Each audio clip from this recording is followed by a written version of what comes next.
नमस्कार।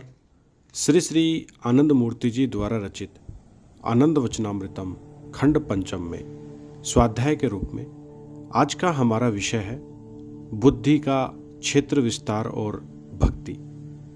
शिव से बातचीत में एक बार पार्वती ने प्रश्न किया, कुछ भी करने के लिए सबको कुछ न्यूनतम अर्हताओं की आवश्यकता होती है। जो साधना मार्ग पर चलना चाहते हैं अथवा ध्यान धारणा करना चाहते हैं या परम पुरुष का नाम संकीर्तन करना चाहते हैं, उनके लिए आवश्यक अर्हताएं क्या हैं? शिव ने उत्तर देते हुए कहा कि यह बात सच है कि किसी के लिए भी कुछ भी करने के लिए कुछ न कुछ न्यूनतम अर्हताओं की आवश्यकता होती है। अतः साधनोन्मुख लोगों के लिए भी कुछ न्यूनतम अर्हताएं निश्चय ही होती हैं। तंत्र शास्त्र एक पक्षी के समान कहा गया है जिसके दो पंख होते हैं, एक आगम और दूसरा निगम। जो भी बौद्धिक प्रश्न अथवा तर्कपूर्ण अभिव्यक्तियां होती थी वे निगम शास्त्र के नाम से जानी जाती थी।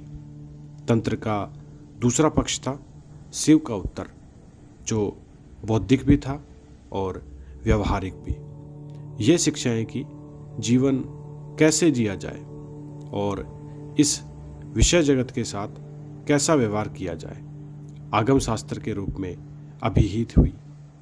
पार्वती का संपूर्ण कथन और न्यूनतम अर्हताओं के संबंध में यह प्रश्न निगम के अंतर्गत आता है।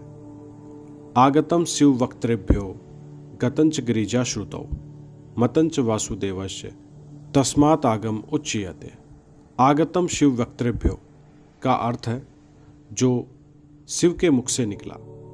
आगतम का प्रथम अक्षर है आ, गतंच गिरिजा श्रुतौ का प्रथम अक्षर है ग, मतंच वासुदेवस्य इसमें प्रथम अक्षर है म। इस प्रकार बना आगम। यह मतम वैसा ही है जैसा कि अभिमत गहन विचार के बाद जिस निष्कर्ष पर पहुंचा जाता है उसे कहते हैं मत। यह सारा आध्यात्मिक ज्ञान किसके द्वारा दिया गया है? आनंद सूत्रम में कहा गया है, ब्रह्मेव गुरुरेक ना परः, मात्र पर ब्रह्म परम पुरुष ही गुरु है। अतः जो भी ज्ञान आगम के रूप में प्राप्त होता है वह आता है परम पुरुष परमात्मा से। मतंच वासुदेवस्य, वासुदेव कृष्ण का एक अन्य नाम है। कृष्ण के लौकिक पिता का नाम था वासुदेव। देव का तात्पर्य है स्पांदनिक अभिव्यक्ति, स्पांदनिक आविर्भाव। वसु का अर्थ है एक लोक जहाँ लोग रहते हैं और विश्राम पाते हैं, जैसे एक ग्रह या नक्षत्र जहाँ लोग रहें वसु कहा जाएगा। वसु अर्थात वास स्थान। तथा यह भी कि जो स्पांदनिक सत्ताओं की गतियों और प्राकट्य के कारण जन्म लेता है। वासुदेव का तात्पर्य है सर्वोच्च कृष्ण तत्व का शारीरिक अभिप्रकाश। इस कारण कृष्ण का बीज मंत्र है क्लिर्म। कै क्या है? जब कोई वस्तु सृष्ट होती है तो उसके सहायक आधार होते हैं ध्वनि, प्रकाश और अन्यान्य तत्व।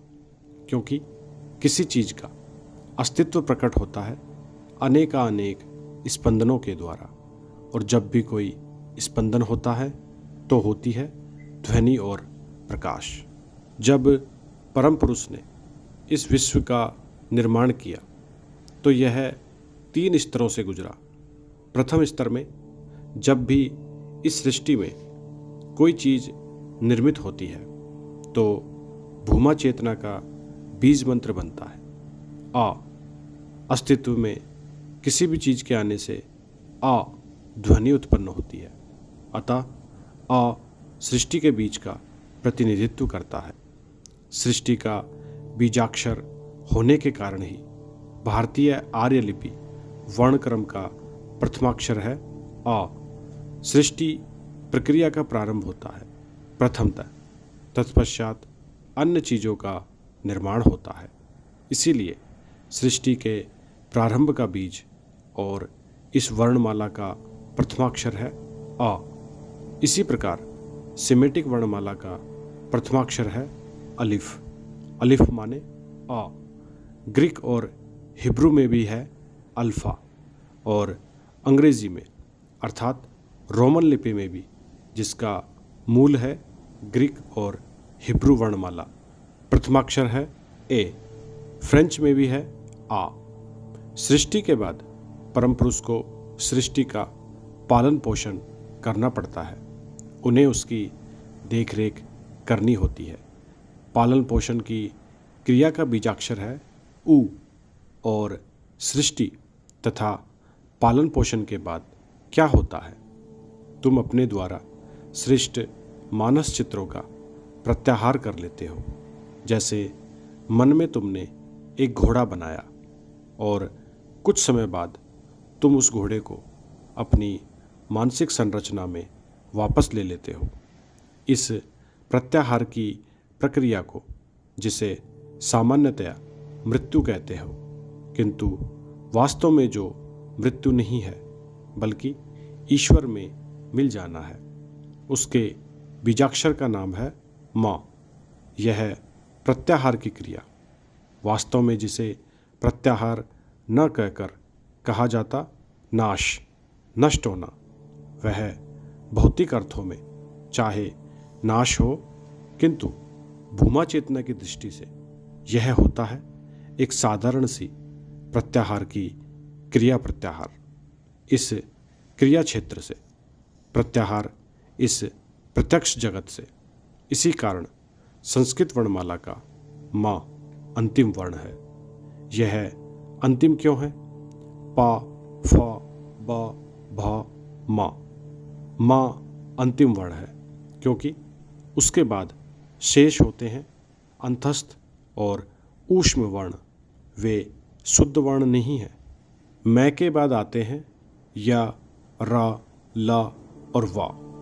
ये चारों हैं अंतस्थ वर्ण। मैं बता चुका हूँ कि जब य किसी शब्द का प्रथम अक्षर होता है तो उसका उच्चारण होता है ज, अन्यथा उसका उच्चारण होता है य। इसकी दो ध्वनियाँ हैं। इसके बाद है र।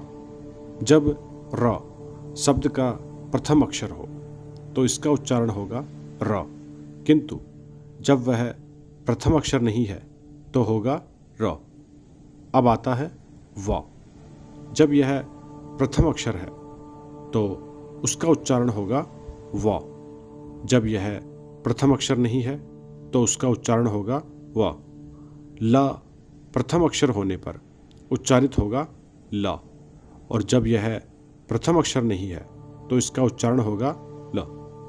दक्षिण भारत, महाराष्ट्र, गुजरात और उड़ीसा में दो लय होते हैं, आधी लय और अंतस्थ ल, किंतु असमिया, बंगला और हिंदी में केवल एक ल होता है। यह त्रुटिपूर्ण है। फलम ठीक उच्चारण नहीं है, ठीक उच्चारण होगा फलम। इसी प्रकार य, र, ल, व हैं अंतस्थ वर्ण, और शेष श, श, स हैं ऊष्म वर्ण। छ का ऋग्वेदिक उच्चारण है छ, क्ष, और यजुर्वेदीय उच्चारण है ख, ख। दोनों ही समान रूप में शुद्ध हैं। यह जो माँ अंतिम अक्षर है उसे मिलाकर आ प्लस उ प्लस मा ओम बनता है, जो संपूर्ण सृष्टि का बीजाक्षर है। इसीलिए प्रत्येक स्तुति के पूर्व ओम लगाने की व्यवस्था थी। क प्रथम व्यंजन वर्ण है। यह है उसका प्रथम अर्थ। क का दूसरा अर्थ है यह विषय जगत। जब परम पुरुष इस विश्व का निर्माण करते हैं तो वे होते हैं विषयी, और उनके ही दैवी देह का कुछ अंश इस विश्व में रूपांतरित हो जाता है और वही रूपांतरित भाग होता है विषय जगत।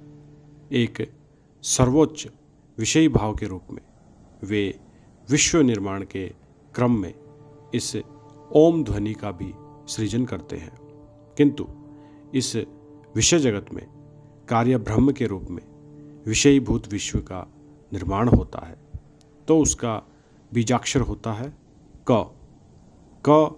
कार्य ब्रह्म का बीजाक्षर है। इस प्रकार यह क अभिव्यक्त विश्व पांचभौतिक जगत प्रपंच का बीज मंत्र है। क का अर्थ है यह अभिव्यक्त विश्व और इसीलिए यह हमारी वर्णमाला के व्यंजन वर्णों का प्रथमाक्षर है।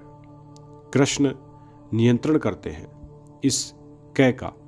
वे हैं जन जन के भगवान, वे जन जन के उपास्य हैं, अतः उन्हें इस क के लिए कुछ करना ही है। वे क की उपेक्षा नहीं कर सकते। वे इस विश्व के जन जन की उपेक्षा नहीं कर सकते। वे इस अभिव्यक्त विश्व की उपेक्षा नहीं कर सकते।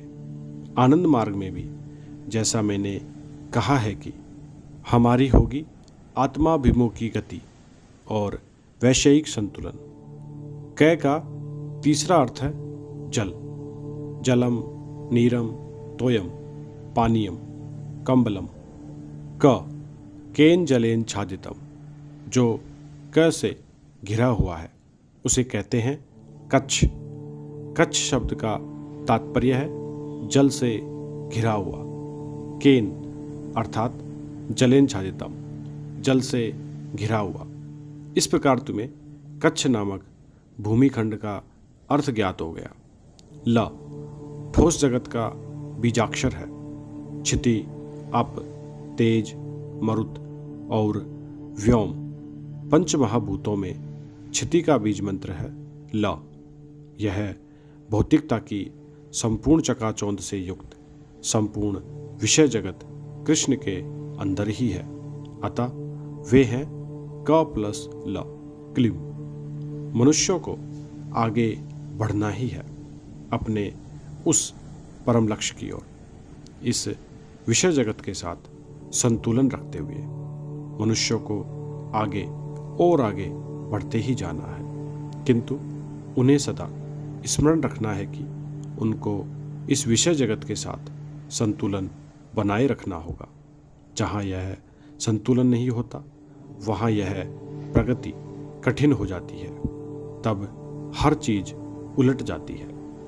आज के मेरे प्रवचन का सार तत्व यही है कि यह सब कुछ उस एक ही सत्ता से उद्भूत है, अतः मनुष्य को उनकी अभिव्यक्त किरणों का सहारा लेकर किरणावलियों का रास्ता पकड़कर अंतर जगत में प्रवेश प्रारंभ करना होगा। उन्हें लंबा रास्ता तय करना पड़ सकता है, निश्चय ही वह समय लेगा। जो बुद्धि जगत में प्रवेश करते हैं उनका रास्ता 3 स्तरों से होकर जाता है, वाद, जल्प और वितंडा। नैयायिकों और पंडितों के लिए प्रमुखता होती है वाद, जल्प और वितंडा की। इसीलिए भारतीय बुद्धिवादियों का सिद्धांतवाद, फिलॉसफी इन्हीं 3 भागों में विभक्त है। जो इस बुद्धिवाद का पथ अपनाते हैं उनका प्रथम स्तर होता है वाद, मध्य स्तर होता है वितंडा और अंतिम स्तर होता है जल्प। तर्कपूर्ण आधार पर विजयी होने के लिए उन्हें इन 3 पक्षों को अपनाना होता है। परम पुरुष उनके लक्ष्य नहीं होते, उनका प्रमुख लक्ष्य होता है तर्क के क्षेत्र में विजय प्राप्त करना। कैसी है यह विजय? इस विजय के पीछे 2 अंतर्निहित भावनाएं होती है। पहला है अहंकार के पोषण से गर्वित मानसिकता, फूले हुए भात के समान मन का रूप परिग्रह, जिसमें मन फूलकर कुप्पा हो जाता है किंतु अंदर उसके कुछ तत्व नहीं रहता और दूसरे यह बुद्धिवादी ऊपरी प्रशंसा के 2-4 शब्दों के लिए लालायित हो जाते हैं कि उस स्त्री या पुरुष ने विजय प्राप्त कर लिया। पहली स्थिति में मन फूल तो जाता है, किंतु इस अहंकार से उसका मन क्रमशः दुर्बल से दुर्बलतर होता जाता है और दूसरे उसके मन में झूठी प्रशंसा के प्रति आसक्ति उत्पन्न हो जाती है और इस प्रकार वह झूठी प्रशंसा के चंद शब्दों का कृतदास हो जाता है। वह कभी भी कोई श्रेष्ठ व्यक्तित्व नहीं पा सकता है। श्रेष्ठ व्यक्ति वास्तव में वही है जिसके मन में कोई पूर्वाग्रह नहीं है और जो प्रसन्न करने वाले प्रशंसकों और कष्ट देने वाले निंदकों दोनों के प्रति विवेक सम्मत व्यवहार करते हैं। ऐसे लोग किसी के प्रति शत्रुता का भाव नहीं रखते और किसी को भी अपना शत्रु नहीं समझते। वे सुख और दुख में धनात्मक ख्याति हो या ऋणात्मक ख्याति हो, दोनों में समान रहते हैं। वे प्रशंसा या निंदा की सभी परिस्थितियों में, दुख सुख की सभी स्थितियों में निर्विकार और अप्रभावित रहते हैं। वे इनमें से किसी को भी कोई महत्व नहीं देते। यह स्थितियाँ उनके लिए महत्वहीन होती है। जो बौद्धिक क्षेत्र में विजय प्राप्त करने की प्रेरणा से कार्य करते हैं, वे प्रशंसा के थोथे शब्दों के गुलाम हैं। वे कभी महान नहीं हो सकते। श्रृंगालों की बोली और इन बुद्धिवादियों की प्रशंसा में बोले गए शब्द समान हैं। इसलिए वाद, वितंडा और जल्प में निमग्न होना किसी उपलब्धि का आधार नहीं हो सकता, साथ ही मूल्यवान समय भी बर्बाद होगा। तुम हजारों हजार वर्षों के लिए इस पृथ्वी पर नहीं आए हो। कुछ ही हैं जो 100 वर्ष भी इस पृथ्वी पर रह पाते हैं। अवश्य ही यदि तुम षोडश सूत्र का पालन करते हो तो तुम्हारा जीवन दीर्घतर हो सकता है, किंतु तिस पर भी 1000 या 2000 वर्षों तक तो नहीं रह सकते हो। अधिकतम जीवन जो मनुष्य जी सकता है वह 100 वर्ष या 125 वर्ष है।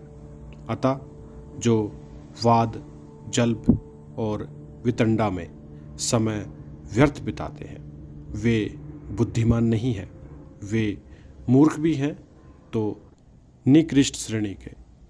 तुम लोग किस श्रेणी का मनुष्य बनना चाहते हो जी? अवश्य ही तुम लोग ऐसी निकृष्ट श्रेणी के मनुष्य नहीं बनना चाहते हो। अतः तुम्हें नियमित साधना और भजन करना चाहिए और उस सत्ता को सर्वदा याद रखना चाहिए जिसने तुम्हें इस संसार में भेजा है और जो प्रत्येक व्यक्ति के मन में निवास करता है। तुम उनमें हो, अतः तुम्हें यह कहने की आवश्यकता नहीं है, हे परम पुरुष, हे नारायण, हमारे साथ सदा रहो। परम पुरुष सर्वदा तुम्हारे साथ हैं, उनके बाहर कुछ है ही नहीं। यह भी सदा स्मरण रखो कि यदि तुमने कोई त्रुटि की है तो गुरु तुम्हारी रक्षा कर सकते हैं, किंतु शिव रुष्टे गुरुस्त्राता गुरु रुष्टे न कश्चन। शिव भी अप्रसन्न हो जाए तो गुरु तुम्हारी रक्षा कर सकते हैं, किंतु यदि गुरु अप्रसन्न हो जाए तो तुम्हें कोई बचा नहीं सकता। गुरु कौन है? परम पुरुष ही गुरु है। वे सदा तुम्हारे साथ है। यदि तुम कोई अन्याय भी करो तो वे तुम्हें दंड दे सकते हैं, किंतु तुमसे घृणा नहीं कर सकते। यदि वे चाहें भी तो घृणा नहीं कर सकते। क्यों? मान लो वे इस पुष्प को घृणा करें तो वे कहेंगे बाहर जाओ, किंतु वे इस पुष्प को कहाँ फेंकेंगे? उनके बाहर तो कुछ भी नहीं है। वे पुष्प का कर क्या सकते हैं? अपनी गोद के ही एक भाग से दूसरे भाग पर हटाकर रख देंगे। वे घृणा करने में असमर्थ हैं। उनके पास घृणा करने की शक्ति नहीं है। वे चाहकर भी घृणा नहीं कर सकते हैं। मान लो परम पुरुष किसी पापी से घृणा करें और कहें बाहर जाओ, तो वह पापी उनको चुनौती दे सकता है, बताओ मैं कहाँ जाऊँ? तो परम पुरुष निरुत्तर हो जाएंगे। यदि वे कहें कि उस स्थान पर जाओ, अर्थात जहाँ परम पुरुष न हो, तो उससे प्रमाणित होगा कि वे अनंत नहीं है, सर्वानुशूत नहीं है, और यह तो उनकी ख्याति को प्रभावित करेगा। सामान्य व्यक्ति भी यदि पाप करेगा तो परम पुरुष उसे दंड दे सकते हैं, किंतु उसे अपने से अलग नहीं कर सकते हैं। वे उससे घृणा नहीं कर सकते हैं। मैंने पहले ही कह रखा है और आज पुनः दोहरा रहा हूँ कि परम पुरुष दो काम नहीं कर सकते हैं।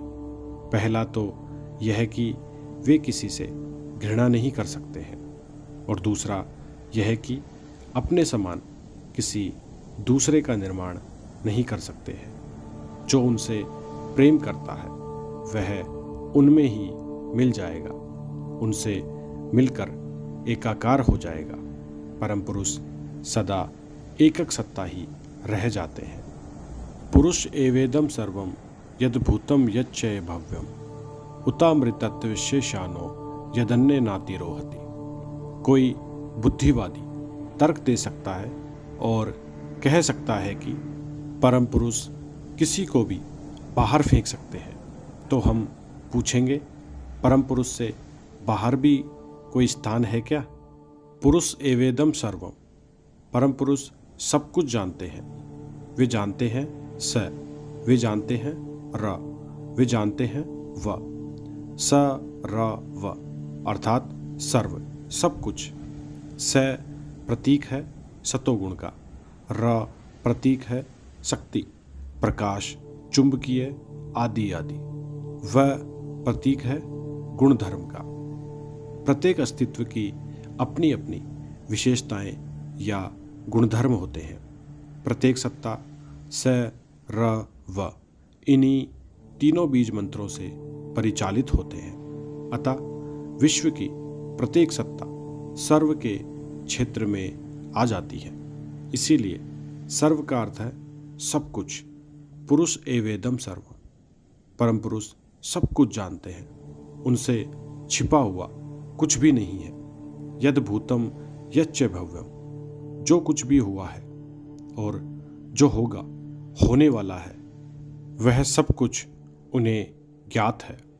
तुम जानते हो कि सूक्ष्मता से देखा जाए तो वर्तमान नाम की कोई चीज होती नहीं है। होता है मात्र भूत और भविष्य। वह छोटा सा परिमाप जो भूत और भविष्य के अंतराल को मापता है, वही है वर्तमान। इस समय मैं बोल रहा हूँ और तुम सुन रहे हो, किंतु जिस क्षण विशेष में मैं बोल रहा होता हूँ तुम सुन नहीं रहे होते। तुम मेरे शब्दों को कुछ क्षणों के बाद सुनते हो। जब मैं बोल रहा हूँ मेरे शब्द तुम्हारे लिए भविष्य है, और तुम जब सुन रहे हो तो मेरे लिए वे भूत हैं। मैं पहले बोलता हूँ, तब उसके बाद तुम सुनते हो। भूतकाल का कुछ भाग और भविष्य का कुछ भाग मिलकर वर्तमान बनाते हैं। यहाँ कहा गया यद भूतम यच्च भव्यम, जो हो चुका है और जो होने वाला है उसको वे जान रहे हैं। अतः यहाँ वर्तमान के विषय में बोलना अर्थहीन है, क्योंकि वास्तव में वर्तमान तो होता नहीं। उतामृतत्व शेषानो, परम पुरुष स्वर्ग और नरक दोनों के मालिक हैं। मान लो एक पापी अपने पाप कर्मों के कारण नरक में जाता है, तो परम पुरुष वहाँ भी उसके साथ रहेंगे। किसी भी परिस्थिति में पापी भी असहाय नहीं है। परम पुरुष नरक में भी उसे सांत्वना देने के लिए, उसे प्रेरणा देने के लिए उसके साथ साथ रहेंगे और कहेंगे, मेरे बेटे चिंता की कोई बात नहीं, दुर्बल मन होने की कोई बात नहीं, मैं तुम्हारे साथ हूँ, आगे बढ़ो। एक बार एक भक्त ने कहा था, परम पुरुष तुम मुझे नरक में भेजो, कोई बात नहीं, किंतु शर्त यह है कि तुम मेरे साथ वहाँ भी रहोगे, अतः तुम्हें सावधान रहना चाहिए। किंतु याद रखो कि किसी भी परिस्थिति में तुम बेसहारा नहीं हो, किसी भी परिस्थिति में तुम अकेले नहीं हो। तुम बुद्धिमान हो या बुद्धिहीन, धनी या दरिद्र, शिक्षित या अशिक्षित, तुम कभी असहाय नहीं हो। किसी भी परिस्थिति में तुम्हें अकेले नहीं रहना होगा। परम पुरुष तुम्हारे साथ हैं और साथ रहेंगे। तुम्हारे साथ रहना उनका धर्म है, वे धर्म के विरुद्ध नहीं जा सकते। मुंबई, प्रातः 24 नवंबर 1978। धन्यवाद। बाबा नाम केवला।